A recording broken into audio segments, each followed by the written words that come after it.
I have covered this game twice in the past. I typically tend to avoid covering games that I don't particularly vibe with because I feel like personally, it's a waste of time hating on something when you could be enjoying something else instead. Now, the reason I've covered this twice or thrice now is because I've enjoyed it. I enjoyed various different aspects of it, and I always love coming back to games after they release large updates with a surplus of content to now consume. Hey, my name is STIX and welcome back to the channel. I was reached out to by the team behind Lord of Heroes, and they inquired as to whether I would be interested in taking a sponsored look at a game that I have already enjoyed multiple times in the past.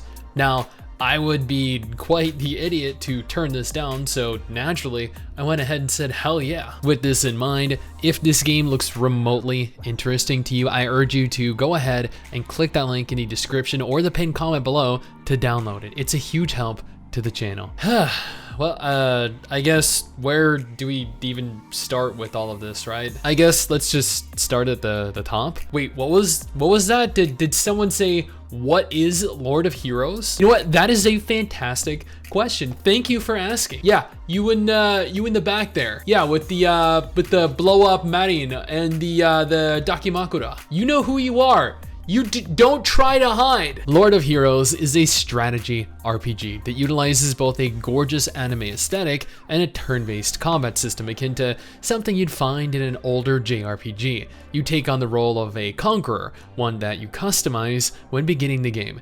I went with something that looks like me. Yeah, I'm gonna go ahead here and match it up side by side. Yeah, that's about how I envisioned myself if I were attempting to conquer the land. Like most games of its kind, it offers a variety of different maps, with each map housing different characters, different areas, and different sets of enemies to engage. After clearing all of the missions in the area you're in specifically, you'll gain access to the next region and further progress with the story. And that's pretty much the main game. You're attempting to conquer the land by slowly moving east across the continent. All the while, the east has a tyrant that's slowly rising in power that aims to put a stop to you. But you know, he's ultimately going to fail because we're just better than he is. Or they are? I don't know. Now, I completed the entire base version of this game, and after doing so, I gained access to the world in hard mode, which,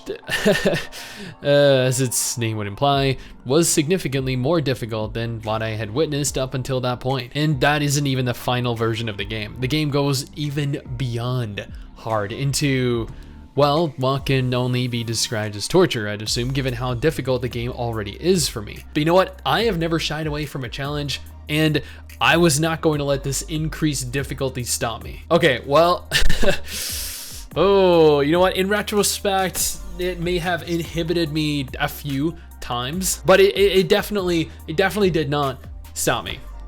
At least not permanently. Given that we've outlined what type of game this is now, let's talk about the update. Then we'll go over the game a little more. So the latest update introduces the War of the Tyrants game mode. This is a game mode that allows players to explore a time long before the events of the current game.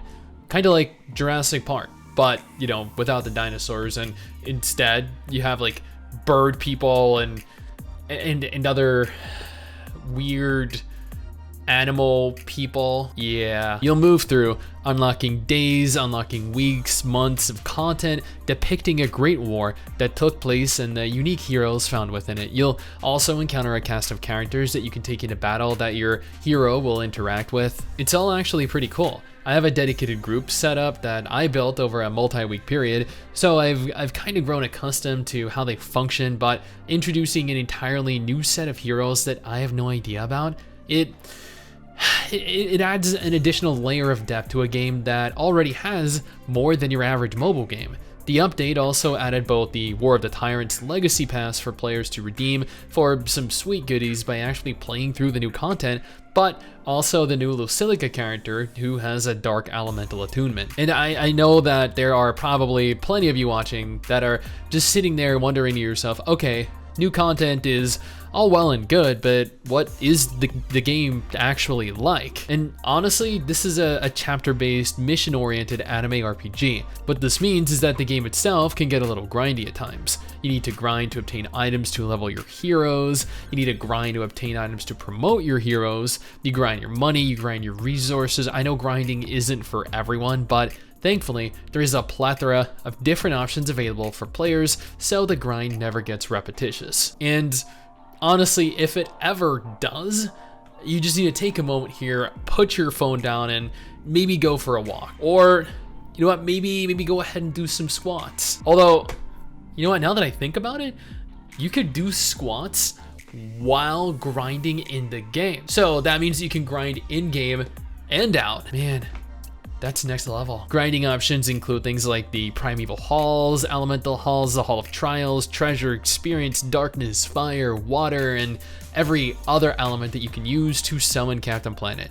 You can engage other players in PvP. If you're filling up to it, you can send out your heroes on expeditions to gather resources. You can farm various chapters or missions in the overworld. You can push through the story, which admittedly is probably the most important part of the game. The game has a surplus of different heroes that you can collect, that you can level, you can spend time gearing both waifus and husbandos. Admittedly, at the end of the day, I find there being an almost limitless number of things that you can do. Whether this is a pro or a con, however, it is entirely subjective, and I'm sure also dependent on how much spare time you have in the day.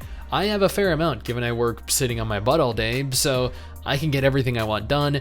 I can slowly push through the story, I can clear new content and focus on grinding resources to upgrade my heroes. Lord of Heroes is a game that I have come back to several times because, and as always, this is a completely subjective opinion, but you know what? I have fun in it. It looks gorgeous. I love anime games, and this is definitely one of the better ones available aesthetically. The combat has some great effects and animations, and I've always been a fan of turn-based combat. Plus, having control over how you attempt to dominate the lands adds an additional layer of strategy to the game that you just don't find in any of its direct competition. Now, once again, if this is something that you think genuinely looks good, like something that you might be interested in trying, then I urge you to go ahead and click that download link in the description and the pinned comment below. If not, you know what? No problem. Don't sweat it. Not every game is made for every person.